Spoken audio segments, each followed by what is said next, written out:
Et on parle prévention sur votre chaîne d'infos en continu. Soyez les bienvenus si vous nous rejoignez. On parle prévention avec Corentin Job. Vous êtes chargé de projet à l'APA, l'Association pour la prévention de la pollution atmosphérique. Soyez le bienvenu sur ce plateau. Vous venez nous parler d'un phénomène récurrent. Chaque année, c'est vrai qu'on en parle, surtout à l'approche de l'hiver, les intoxications au monoxyde de carbone. Et on ne cessera d'en parler tant qu'il y aura ces chiffres. 300 victimes dans notre région intoxiquées donc par ce gaz incolore et inodore. 5 décès, c'était l'hiver dernier. Corentin Job, nous restons dans le haut du panier, je dirais, l'une des régions les plus touchées. Oui, c'est ça. Alors, on n'a pas encore eu les chiffres au niveau national, mais on reste la région la plus touchée avec la région Île-de-France. Avec la région Île-de-France. L'intoxication au monoxyde de carbone, ça vient de chauffage mal entretenu, c'est ça? Oui, c'est ça. Alors, ce sont tout type de chauffage à combustion, que ce soit du gaz, du charbon, du pétrole, du bois, qui peuvent être mal entretenus, mal utilisés également. Et alors, selon vos chiffres, 65% des Français disent être informés par ces intoxications au monoxyde de carbone, et pourtant, ils ont des idées reçues, des idées fausses, notamment le fait qu'on sente le monoxyde de carbone, ce qui est totalement faux. Bah oui, exactement. En fait, c'est un gaz qui est vraiment insidieux parce qu'il est incolore, inodore, non irritant, donc qui est imperceptible par nos sens. Malgré tout, c'est un gaz qui est toxique, hein, on parle d'intoxication au monoxyde de carbone. Rappelez-nous, Corentin, les bons gestes à adopter toute l'année. Alors les bons gestes, déjà, ça va être de faire entretenir son appareil de chauffage, donc un entretien annuel obligatoire pour les appareils de chauffage type chaudière à gaz ou un ramonage aussi, au minimum, un ramonage par an pour tout ce qui est conduite cheminée. Ça, c'est le minimum, effectivement. Alors, il existe des détecteurs de monoxyde de carbone. Est-ce que dans une habitation, c'est indispensable, c'est utile?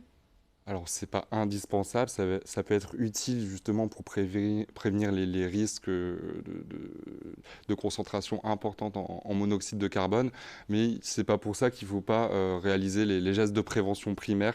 Donc, j'ai parlé de l'entretien des appareils de chauffage, mais aussi ce qui est important, c'est d'aérer tout simplement son logement, même en période de grand froid, 10 minutes minimum par jour. Ne pas boucher ses bouches de ventilation et d'aération, et surtout aussi respecter les préconisations des fabricants concernant l'utilisation de ces appareils de chauffage. Je pense notamment aux appareils de chauffage d'appoint, type poêle à pétrole en fait, hein, qui ne doivent pas être utilisés en continu, maximum 2 heures en continu, pour éviter ce risque. Très bien. Les symptômes, qu'est-ce qui doit nous alerter en premier lieu? Alors les symptômes vont varier, ça va être des symptômes assez basiques, entre guillemets, hein, des maux de tête, des nausées, mais après ça peut aller jusqu'au vomissement, à la perte de connaissance et malheureusement le coma et la mort. Et alors, du coup, dès qu'on sent des maux de tête, des symptômes, voilà, on est en plein hiver, on se dit c'est peut-être ça, on passe un coup de fil au SAMU. C'est quoi le premier geste qu'il faut faire? Ouvrir les fenêtres? Alors voilà, le premier geste, si on a le moindre doute, ça va être d'ouvrir les fenêtres, d'arrêter si possible son appareil de chauffage, d'évacuer les locaux, l'habitation, et ensuite d'appeler les secours. Et par la suite, alors la prise en charge, on parle souvent de prise en charge dans des caissons hyperbares. C'est ça, souvent la prise en charge? C'est lourd comme traitement?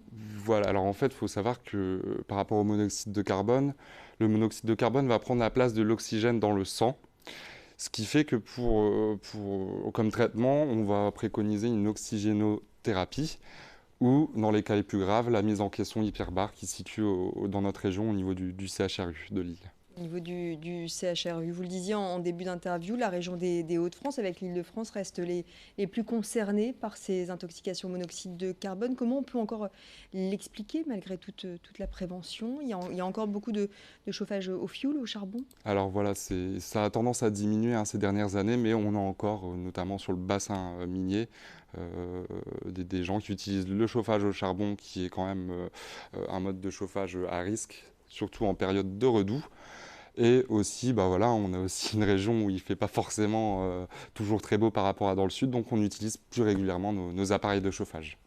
Alors, au niveau de l'APA, hein, l'Association pour la prévention de la pollution atmosphérique, d'ailleurs, vous travaillez en étroite collaboration avec l'ARS et l'Agence régionale de santé pour cette campagne de prévention. Vous avez mis en place une alerte SMS. Alors, cette alerte SMS, elle concerne tout particulièrement les utilisateurs de chauffage au charbon, justement.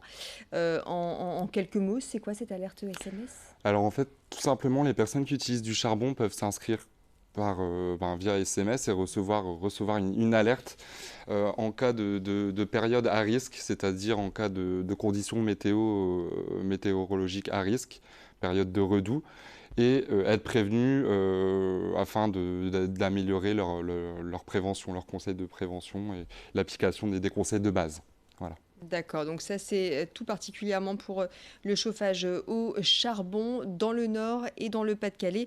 Et d'ailleurs, je vous renvoie sur votre site internet, celui de l'APA, le site apa.asso.fr pour vous contacter. On vous contacte pour quel genre de demande en général à l'APA en rapport avec cette intoxication?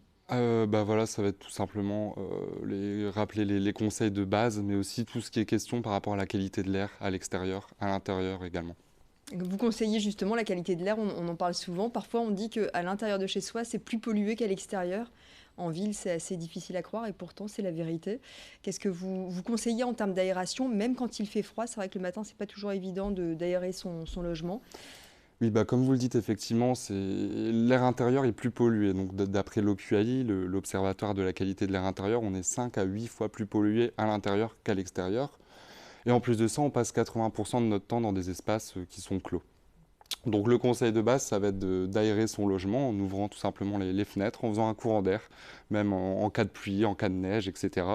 Faire un bon courant d'air, 10 minutes le matin, 10 minutes le soir et 10 minutes avant de se coucher, c'est déjà amplement suffisant pour essayer d'améliorer sa qualité de l'air intérieur. Très bien, merci beaucoup en tout cas Corentin Job. Je rappelle que vous êtes chargé de projet à l'APA, l'Association pour la prévention de la pollution atmosphérique. Merci de nous avoir éclairé sur cette prévention aux intoxications au monoxyde de carbone.